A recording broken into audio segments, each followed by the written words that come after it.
Student, एक सवाल दिया गया है, संख्या 1890 को कितने से गुणा करने पर वह पूर्ण वर्ग बन जाएगी।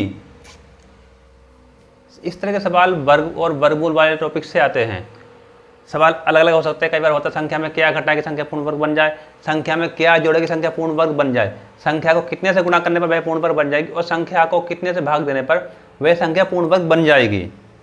ठीक है, तो आज के सवाल में हम जानेंगे कि कोई भी संख्या, यहाँ पर संख्या 1890 दी हुई है, लेकिन आपके सवाल में संख्या कुछ भी हो सकती है।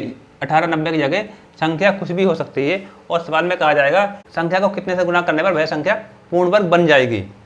सवाल में कहा जाए कि गुणा करने पर संख्या पूर्ण वर्ग बन जाए, उस सवाल को गुणनखंड विधि से सॉल्व करना है।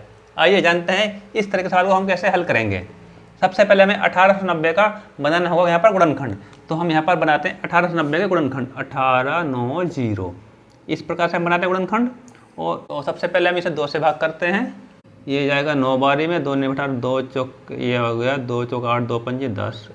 फिर ये कितने जाएगा, 5 4 9 3 से जाएगा। अब तो 3 3 9, 3 निकम 3, 3 पंजे 15। अगेन 3 से जाएगा ये, हाँ 3 निकम 3, 3 0, 3 पंजे 15। फिर 3 जाएगा ये 5 से, 5 7 35, 7 1। गुणनखंड बना लिए हैं। अब इसे लिखना है इस प्रकार से, 1890 के गुणनखंड इस प्रकार लिखते हैं। तो सबसे पहले 2 लिखेंगे, फिर गुणा में ये 3 उतार लेंगे, फिर 3, फिर से 3, फिर से आ गया ये 5, और अब आगे लास्ट में 7। गुणनखंड विधि से किसी भी संख्या का वर्गमूल निकालने के लिए हमें इस प्रकार से उनके बनाने होते हैं गुणनखंड। उसके बाद हमें 2 के बनाने होते हैं जोड़े। एक जोड़े में 2 अंक होते हैं, जैसे ये हो गया, ये हो गया, एक ये। तो जिसमें एक साथ 2 लोग होते हैं उसका बनता है जोड़ा, और जोड़े में सेम ही होने चाहिए, एक जैसे। यहाँ पर 2 अकेला रह गया है, इस 3 का जोड़ा बन गया, ये 3 अकेला है, ये 5 अकेला, 7 भी अकेला है। अब जिन संख्याओं के, जिन अंकों के जोड़े नहीं बने हैं हम उन्हें अलग लिख लेते हैं। पहला है 2 गुना, इसका जोड़ा बन गया है, इसे रहने देते हैं। ये अकेला है, इस 3 को हम यहाँ उतार लेते हैं। ये 5 अकेला, इस 5 को यहाँ उतार लेते हैं। 7 अकेला, 7 को यहाँ उतार लेते हैं। अब इन सबको आपस में गुणा कर लेना है।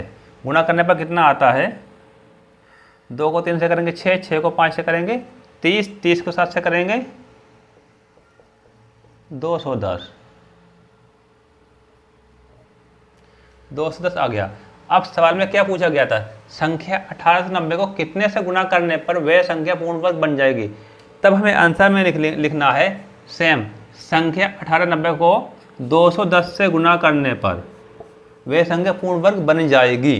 बस इतना ही आसान है। इसमें जब भी कहा जाए कि किस संख्या से गुणा करने पर वह पूर्ण वर्ग बन जाएगी, तो इस तरह को, इस विधि का प्रयोग करना है। ठीक इसी तरीके से वहाँ पर आपके सवाल में संख्या अलग अलग हो सकती है।